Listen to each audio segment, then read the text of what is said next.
Olá, queridos alunos do sexto ano. Estou aqui para mais uma videoaula. E hoje a videoaula de vocês é de geografia. Peguem o livro de vocês e abram na página 413. A matéria passada nós aprendemos um pouco sobre paisagem natural, paisagem humanizada e paisagem artificial. Hoje nós vamos aprender um pouco sobre as construções dos mapas. Abra o livro de vocês na página 413. Nós vamos aprender um pouco sobre cartografia e a construção dos mapas. Mas, professora, o que é cartografia? Cartografia tem lá no livrinho de vocês explicando e eu vou explicar agora. É a ciência que faz uso de operações científicas na produção de mapas, cartas e representações gráficas. Professora, e o que é um mapa? Mapa é a representação gráfica em escala e apresenta aspectos geográficos, naturais, culturais e artificiais. Por exemplo, ó, esse mapa aqui, ó, ele se apresenta em pequeno no tamanho, mas tem a proporção toda da superfície. O mapa ele tem essa vantagem, ele apresenta o local completo, a superfície toda, em pequenos desenhos. Já a carta é o contrário do mapa. Se apresenta em aspectos naturais e artificiais, em médio ou em grandes tamanhos, certo? No início, quando o homem mostrava interesse por algum local, eles começavam a registrar. Lá no livro de vocês tem dizendo, eles começavam a registrar em pedras e argila. E quando foi passando os anos, eles começaram a registrar em tecidos e papiro, que é o antigo papel.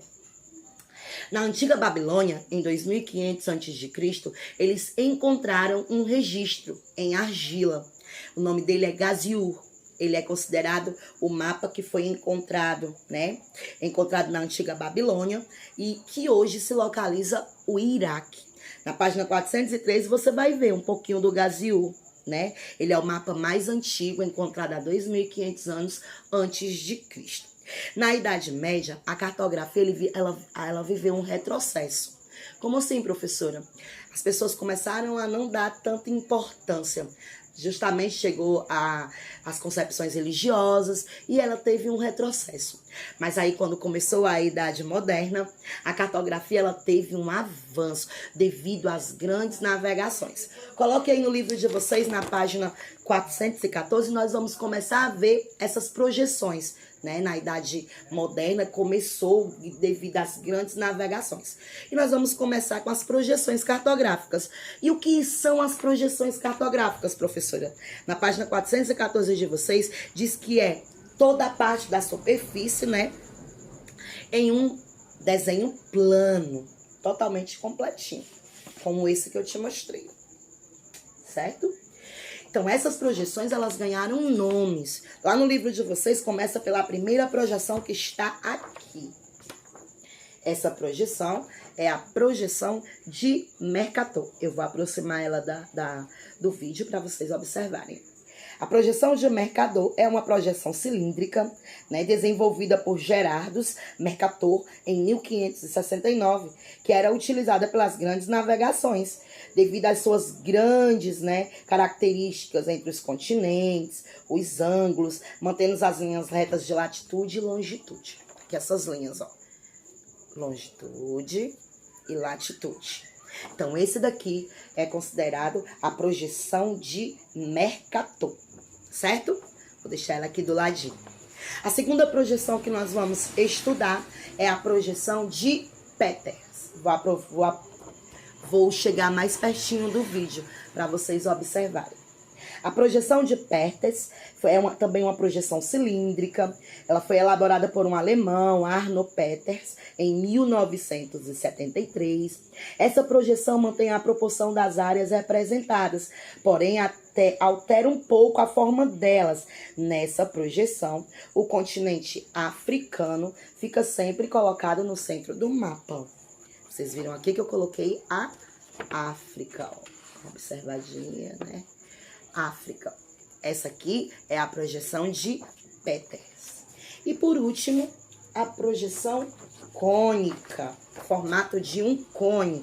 Vou aproximar novamente para você dar uma observada.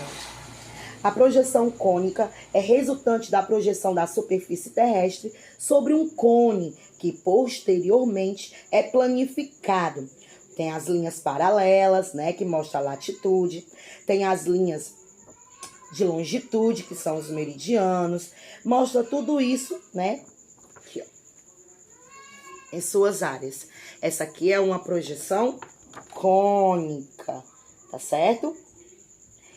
Colocando na página de vocês, na página 416, nós vamos conhecer outras projeções.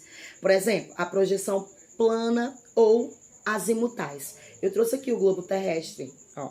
Se encaixa direitinho nas projeções planas ou azimutais. Professor, e o que é que diz o livro sobre as projeções planas? Diz assim: as projeções planas ou azimutais são aquelas que são projetadas sobre um plano tangente, linha que toca outra linha. Então, ó, o globo terrestre, se você observar, a linha paralela toca na linha meridiana, né? A linha do Equador com o meridiano de Greenwich, certo? No livro de vocês também, na página 416, vai ter outras projeções. Vou aproximar aqui, ó. Se vocês observarem, vai ter várias projeções, ó. Tem as projeções azimutais, né? Oblíqua. Tem o mapa mundi, que mostra, né, ele completo, também em grande proporção. Tem também a projeção de Mulvey. Várias outras projeções, mas as mais importantes, não esqueça, são essas. As projeções cônicas, tá bom? As projeções de Peter e as projeções de Mercator, tá certo? Que era usado nas grandes navegações. As projeções planas ou azimutais lembram o globo terrestre, que mostra, né, uma projeção sobre um plano tangente, linha que toca outra linha. Aí você vai lembrar do globo terrestre, tá certo? Professora, e o que são anamorfose? Na página 417, nós vamos ver um pouco sobre as projeções anamorfoses. O que são isso, professoras? São projeções que não têm necessidade de projeções cartográficas. Eles não têm essa ligação, não tem essa na hora de desenhar. Olha o que diz sobre anamorfoses. São representações do espaço geográfico de uma forma diferente do convencional, diferente do que nós acabamos de ver.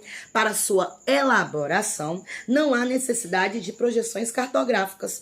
Neles, sempre haverá uma certa distorção de tamanhos, de áreas, como tem um exemplo aqui na página 417, ó, sobre a população mundial. Dá uma olhadinha, ó. Sempre vai haver uma distorção sobre, né, anamorfose. Na página 419 e 418, nós vamos aprender um pouco sobre as escalas. Professor, e o que é a escala? No livro de vocês tem um quadradinho do ladinho, na página 418, que vai explicar para você o que é uma escala.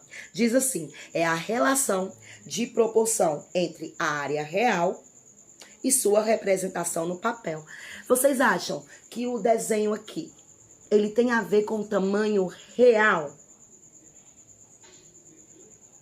Pode até ter em quilometragem, mas olhando para o papel e olhando real, o desenho real, né? Olhando o local, tem suas diferenças. Para isso, eles usam a escala. A escala é essa relação, a relação de proporção do tamanho real à representação do papel. Certo? Nós temos dois tipos de escala. Na página 419, nós vamos começar a ver. Nós temos a escala gráfica, que mostra gráficos, ó. Certo? Gráficos. No livro de vocês tem também mostrando, ó, gráficos. O que diz, ó? A escala gráfica é indicada por um gráfico que representa em uma linha dividida em vários segmentos. Na página 420, nós vamos aprender um pouco sobre a escala numérica. Nela há números, tem a ver com a matemática. Ó. Vou aproximar esse quadro aqui de vocês, ó. Esse quadro aqui é o quadro de medidas que nós vamos aprender na matemática, que fala sobre quilômetros, hectômetros, né, decâmetros, e tudo isso é usado na escala numérica, no mapa numérico, na escala numérica. Bem, aqui diz, ó, que a escala é uma relação de proporção, nós já vimos isso, né? Só que na escala numérica, nós vamos trabalhar com a conversão de medidas. É isso que nós vamos aprender um pouco mais sobre isso.